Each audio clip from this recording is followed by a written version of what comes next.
बिस्मिल्लाहिर्रहमानिर्रहीम। Hi guys, this is Ahmed and welcome to my YouTube forex money channel. उम्मीद करता हूँ आप सब खैरियत से होंगे। अभी की वीडियो में हम एनालाइज करने जा रहे हैं जी जीबीपी यूएसडी 4 आवर चार्ट है।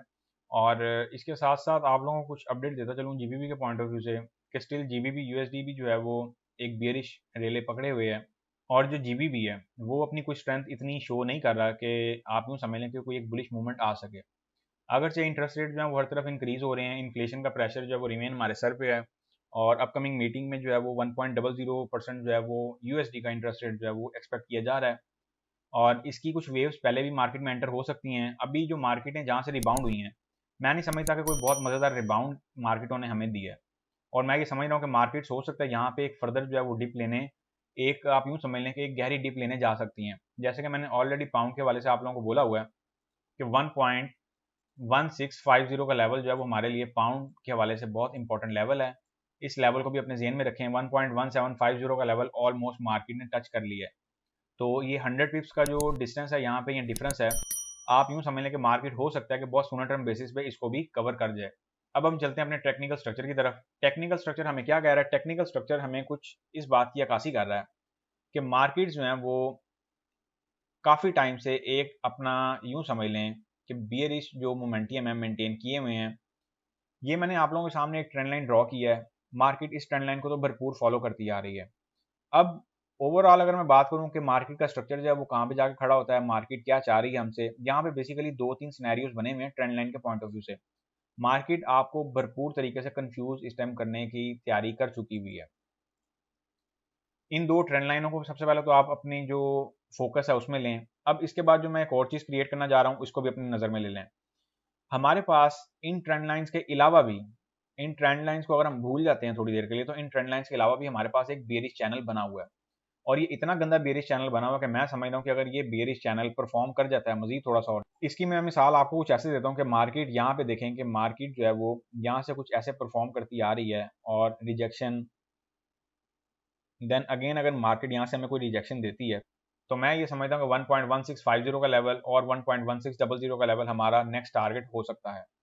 लिहाजा कहीं पे भी जो है वो आप लोगों ने मिस मैनेजमेंट नहीं करनी है। मार्केटें इस टाइम बहुत एक्सट्रीम फास्ट हुई हैं, आप कह लें। अगर आप लोग यहाँ पे कोई भी ऐसी ट्रेड लेते हैं जो कि विदाउट एसएल है, तो मैं ये समझता हूँ कि वो ट्रेड आपकी एक लॉन्गर टर्म के लिए जो है ना वो स्टक भी रहेगी और मार्केट आपका पैसा रिजर्व पे भी ले जाएगी। तो लिहाजा आप लोगों को मैं एडवाइस करूंगा कि विदाउट एसएल अगर आप लोगों ने काम करना है तो प्रीमियम चैनल की तरफ जो है वो अपना रुझान बढ़ाएं। पैसा बाहर जाया करने से बेहतर है कि आप लोग वहाँ पे आके प्रॉपर मनी मैनेजमेंट के वे में जो है वो ट्रेड करें। बात करने का, समझाने का पर्पज़ ये होता है कि आप लोग यहाँ पे भी ट्रेड फंसा लेते हैं, फिर जब आप लोग पूछते हैं कि सर अब करें क्या, तो वहाँ पे कोई ना फिर ऑप्शन नहीं बचती है हमारे पास। तो मैं आप लोगों को बार बार इसीलिए कहता हूँ कि अपनी जो स्ट्रेटजी है उस पर भरपूर फोकस करना शुरू करें। ये तो हो गया हमारा टेक्निकल स्ट्रक्चर। अब टेक्निकल स्ट्रक्चर जो है वो हमें फर्दर किस चीज़ की अक्कासी कर रहा है, अब हम चलते हैं उस तरफ। टेक्निकल स्ट्रक्चर जो है वो हमारा फर्दर हमें क्या बताना चाह रहा है? टेक्निकल स्ट्रक्चर ये बताना चाह रहा है कि मैं अभी बेरिश में हूँ, तो लिहाजा मेरे साथ जो है वो बुलिश वाली छेड़छाड़ ना करें। एक माइनर सा आप सपोर्ट एरिया कह लें, बल्कि मैं यहाँ पे आप लोगों को जो सबसे पहले एक रेजिस्टेंस एरिया बना के देता हूँ। जो मैंने आप लोगों को ऑलरेडी बोला था कि मार्केट ने अगर ये रेजिस्टेंस एरिया सरपास कर लिया तो फिर हमारे काफ़ी हद तक जो है वो लेवल्स, अपकमिंग लेवल्स जो है ना वो आते हुए दिखेंगे। एक मार्केट ने हमें ये एक माइनर सा जो है ना वो रेजिस्टेंस एरिया प्रोवाइड किया था, मार्केट इससे अब भी नहीं जा पाई। फिर मार्केट ने उसके बाद क्या किया? मार्केट ने उसके बाद हमें एक ये रेजिस्टेंस एरिया प्रोवाइड किया। अब बेसिकली जब मार्केट मल्टीपल रेजिस्टेंसेस बना देती है और आप लोग इस चीज़ को भरपूर तरीके से फॉलो किया करें कि जब भी ऐसी कंडीशन बने तो आप लोगों ने जो ट्रेंड चल रहा होता है उसकी फेवर में रहना होता है। अगर हमें कुछ चीज़ों का ब्रेकआउट मिलेगा तो सबसे पहले हमें ये देखना होगा कि मार्केट जो है वो इस बेरिश चैनल का ब्रेकआउट दे, देन फिर इस ट्रेंड लाइन का ब्रेकआउट दे और यहाँ पे कुछ सपोर्ट एरिया डेवलप करे, देन फिर मार्केट जो है वो कुछ इस एरिया तक मैं समझता हूँ कि बहुत इजीली जा पाएगी। अब मार्केट ने इस टाइम इतना उलझाव शिकार कर दिया हुआ है, जीबीपी यूएसडी के पेयर के हवाले से मार्केट जो है वो इस टाइम बहुत नॉइजी है। और जैसा कि यूके की जो फाइनेंशियल कंडीशन है, जो यूके के हालात हैं, वो भी कुछ बहुत फेवरेबल नहीं जा रहे हैं करेंसी के पॉइंट ऑफ व्यू से।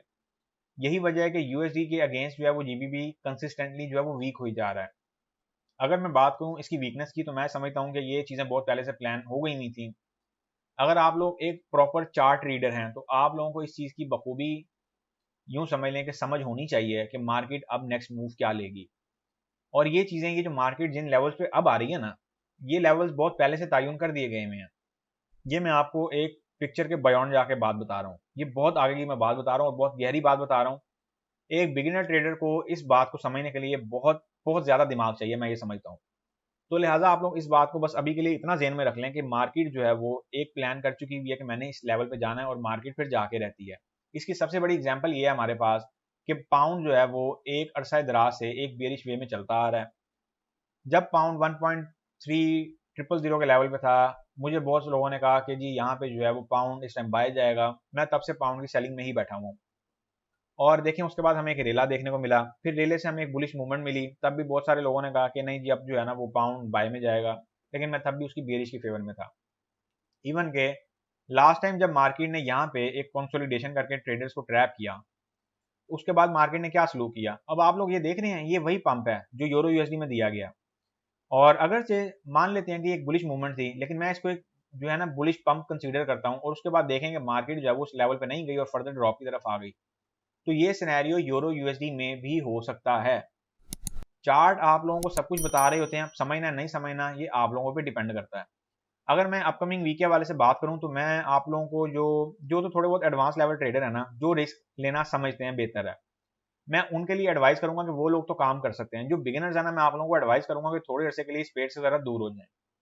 दूर इस पॉइंट ऑफ व्यू से हो जाएं कि आप लोग इसमें या तो आएंगे तो फिर अपनी फाइनेंशियल कंडीशन देख के आएँ। उसकी सबसे बड़ी रीजन ये है कि आपको जब एसएल हिट होंगे तो फिर आप लोगों को बड़े फील भी होंगे। अब ये बात करने का पॉइंट ये है कि जब आप लोगों का एसएल हिट होता है ना, तो फिर आप लोग जो है ना वो एसएल के नाम पे जो है ना वो एक वो शोर शराबा डाल देते हैं कि सर हमारा एसएल हिट हो गया, ये हो गया, वो हो गया। बजाय उसकी रिकवरी की तरफ आने के आप लोग एसएल की तरफ ही जो है ना फोकस करके बैठ जाते हैं कि अब हमने एसएल की रिकवरी कैसे लेनी है। मैं आप लोगों को एडवाइस करूंगा कि यही अगर फोकस आप लोग सिर्फ स्ट्रेटजी पे कर लें तो आप लोग बहुत आगे जा सकते हैं और आप लोगों के सारे लॉसेस भी रिकवर हो सकते हैं। अभी के लिए बड़ा सिंपल सा पॉइंट है, अभी के लिए मार्केट ने अगेन एक डेडलॉक जो है ना वो हमें सिनेरियो दे दिया हुआ है इस लेवल पे, इसको भी ज़हन में रख लें। अब ये चार्ट बेसिकली मैंने यहाँ पे थोड़ा सा नॉइजी कर दिया, मैं आप लोगों के लिए जो है ना वो चार्ट एक नॉर्मल वे में करने जा रहा हूँ ताकि आप लोगों को कुछ समझ भी आ जाए। ये ना हो कि जो है ना मैं समझाता रहूँ और बाद में आप कहेंगे कि सर ये तो हमें समझ ही नहीं आई। ये ट्रेंड लाइन टेम्परेरी जो है वो रिमूव कर रहा हूँ, एक मैंने रिमूव कर दिया है और एक मैं जो है ना वो स्टिल लगी रहने दे रहा हूँ। बाकी हम इस चैनल को फॉलो करते हैं। अगर आप लोगों ने ट्रेड लेनी है तो मैं आप लोगों को एडवाइस करूंगा कि इस एरिया के नियर बाय जो है वो एक शॉर्ट की ट्रेड लें। अभी मार्केट किसी भी हवाले से बुलिश की फेवर में नहीं है। जब मार्केट बुलिश में जाएगी, हमें एक स्ट्रक्चर देगी, तो फिर हम जो है मार्केट की आप यूं समझ लें कि बुलिश की फेवर में भी बैठेंगे और बुलिश का स्ट्रक्चर भी फाइंड आउट करेंगे। अभी के लिए जो सिनेरियो है वो बड़ा सिंपल सा सिनेरियो है, बड़ा टफ सिनेरियो है। मैं समझता हूँ कि आप लोगों को थोड़ा सा जो है ना इसमें पेशेंस लेवल भी साथ रखना पड़ेगा। मैं यहाँ पे स्ट्रक्चर की डिटेल्स एंटर करने जा रहा हूँ, इन्हें नोट कर लें। अगर हम जीबीपी यूएसडी को सेल करने की सोचेंगे तो सेल हम इसको करने की सोचेंगे जी 1.1900210 के लेवल से। टीपी1 की अगर मैं बात करता हूँ तो टीपी1 इसमें आएगा जी 1.1850 का लेवल। टीपी2 की अगर हम इसमें बात करते हैं तो टीपी2 हमारे पास आएगा जी 1.1800 का लेवल। टीपी3 की अगर हम बात करते हैं तो टीपी3 इसमें आएगा 1.1750 का लेवल। टीपी4 की अगर हम बात करते हैं तो टीपी4 हमारे पास आएगा 1.1700 का लेवल, जो कि फ्रेश लो लेवल होगा। और टीपी5 भी मैं इसमें रखवा रहा हूँ। अगर ये स्ट्रक्चर चल पड़ता है और आप लोग इसमें ब्रेक इवन यूज कर लेते हैं और ट्रेलिंग स्टॉप करके चलने देते हैं, तो ये आप लोगों के पास मैं समझता हूँ कि ट्रेड ऑफ द वीक की कंडीशन में एक अपॉर्चुनिटी बन सकती है। बाकी जब मार्केट खुलेगी फर्दर हमें तब पता चलेगा कि हमारे पास क्या स्ट्रक्चर डेवलप हो रहा है, मार्केट क्या चाह रही है, मार्केट के क्या तकाजे हैं, ये हम बाद में देखेंगे। टीपी5 जो है मैंने रखवाया 1.1650 का लेवल, इसको आप कंसीडर कर लें। एसएल की बात अगर मैं करूं तो एसएल हम इसका रखने की सोचेंगे जी 1.1990 का लेवल। एसएल इसमें तकरीबन 80 टू 90 पिप्स का है, लेकिन जहां एसएल 80 टू 90 पिप्स का है वहां आपके पास इस ट्रेड में मैं समझता हूँ कि रिवॉर्ड भी 250 पिप्स का है। तो लिहाजा आप लोगों ने बहुत सोच समझ के इस ट्रेड में एंटर होना है और इसमें जो अपनी ट्रेडिंग एक्टिविटी है उसको प्लान करना है। ये मैंने यहाँ पे स्ट्रक्चर एंटर कर दिया है, इसकी डिटेल्स भी यहाँ पे एंटर कर दी हैं। आप लोग इनको नोट कर लें और इसके अकॉर्डिंग अपना जो ट्रेडिंग एक्टिविटी का जो सेटअप है, जो ट्रेडिंग एक्टिविटी है उसको प्लान करें।